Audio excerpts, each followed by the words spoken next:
Hi everyone, நம்ம மாறன் வீரால இன்னைக்கு ஒரு பயங்கரமான சம்பவம் இருக்குது. அதை பற்றி தான் பேச போகிறோம். இந்த வீடியோ பிடிச்சிருந்தா லைக் பண்ணுங்கள் அண்ட் சப்ஸ்கிரைபும் பண்ணுங்கள். வாங்க வீடியோக்குள்ளே போகலாம். நம்மளுக்கு ஆல்ரெடி தெரியும் கண்மணிக்கு வந்து மாறனை சுத்தமாக பிடிக்காதுன்ற மாதிரி. ஸோ அதுக்கேற்ற மாதிரி இப்போ ஒரு பெரிய விஷயம் நடந்திருக்குல்ல, அதனால் இதை வச்சு என்ன பண்ணலான்ற மாதிரி யோசிச்சுட்ருக்காங்க. அதனால் என்ன பண்ணிடுறாங்கன்னா போலீஸ்க்கு வந்து இன்ஃபார்ம் பண்ணிடுறாங்க. இந்த மாதிரி கார்த்திக்கு ஆல்ரெடி விஜின்ற ஒரு பொண்ணோட கல்யாணம் நடந்துருச்சு. இப்போ என்னோட தங்கச்சி ஒரு அப்பாவி, அவளை தெரியாமல் வந்து கோயிலுக்கு கூட்டிகிட்டு போய் பிரெயின் வாஷ் பண்ணி கல்யாணம் பண்ணிட்டாங்க அப்படின்ற மாதிரி ஒரு கம்ப்ளைண்ட்டை போட்டுடுறாங்க. உடனே இதுக்கு தெரிஞ்சு குடும்பமே பதறி போகுது.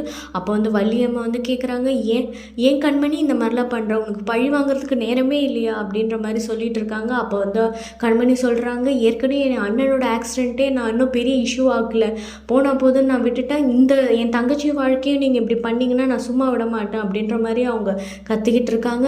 இந்த பக்கம் பார்த்தீங்கன்னா போலீஸ் வந்து நம்ம கார்த்தியை விசாரிச்சுட்டு இருக்கு. உனக்கு தான் ஏற்கனவே கல்யாணம் ஆயிடுச்சாமே, இப்போ எதுக்கு இந்த பொண்ணை வேற கல்யாணம் பண்ண அப்படின்ற மாதிரி சொல்லிட்டு இருக்கும்போது மாறன் வந்து இல்லை நான் தான் எல்லாத்துக்கும் காரணம் அப்படின்ற மாதிரி சொல்லிடுறாரு. அப்போ வந்து ரெண்டு பேரையும் வந்து பிடிச்சி ஜீப்பில் ஏற்றி கூட்டிகிட்டு போகிற நேரத்தில் வந்து விஜய் வந்து பயங்கரமாக சீன் போடுறாங்க. ஐயோ என் கணவரை விட்டுருங்க, அவர் எந்த தப்பும் பண்ணல, நாங்கள் பேசி தீர்த்துக்கிறோம் அப்படின்ற மாதிரி பயங்கரமாக அழகிற மாதிரிலாம் அங்கே ரியாக்ஷன் கொடுத்துட்ருக்காங்க.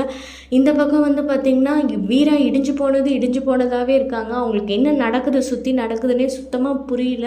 அப்படியே வந்து ஸ்டன்னாக இருக்காங்க. அப்புறமா என்ன ஆயிடுச்சுன்னா எல்லாருமே வந்து உள்ளே போகிறாங்க. அப்போ பார்த்திங்கன்னா நம்மளோட வீராவோட அம்மா வந்து நம்ம பிருந்தா வந்து ரொம்ப நேரம் ஆச்சு காணமே, ஒருவேளை இங்கே வந்திருப்பாளோ அக்காவெல்லாம் பார்க்குறதுக்கு அப்படின்ற மாதிரி வராங்க. அவங்க வந்து பிருந்தா வந்து பார்த்திங்கன்னா தூணுக்கு அந்த பக்கமாக நின்றுட்டுருக்காங்க. ஸோ அவங்க அம்மா வந்து வெறும் தலையை மட்டும் பார்த்துட்டு அவங்க சொல்கிறாங்க, என்ன பிருந்தா இங்கே வந்திருக்கியே, சொல்ல மாட்டியா, ஏன் எல்லாம் ரொம்ப வந்து அப்செட்டாக இருக்கீங்க அப்படின்ற மாதிரி கேட்குறாங்க. உடனே அதுக்கப்புறம் பிருந்தா அங்கேருந்து அப்படியே அழுதுட்டு, ஏன் நீயும் சோகமாக இருக்கன்னு சொல்லிட்டு அவங்க திரும்புகிறாங்க.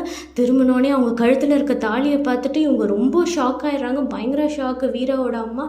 அதுக்கப்புறமா வந்து என்ன ஆகுதுன்னா பயங்கரமாக பிருந்தாவை போட்டு திட்டு அடின்னு அடிக்கிறாங்க. இதோட இந்த ப்ரோமோ முடிச்சிருச்சுங்க. இதுக்கப்புறம் என்ன நடக்க போகுதுன்றதை நம்ம அப்கமிங் வீடியோஸில் பார்க்கலாம். இந்த வீடியோ பிடிச்சிருந்தா லைக் பண்ணுங்கள் அண்ட் சப்ஸ்கிரைபும் பண்ணுங்கள். தேங்க்யூ ஃபார் வாட்சிங்.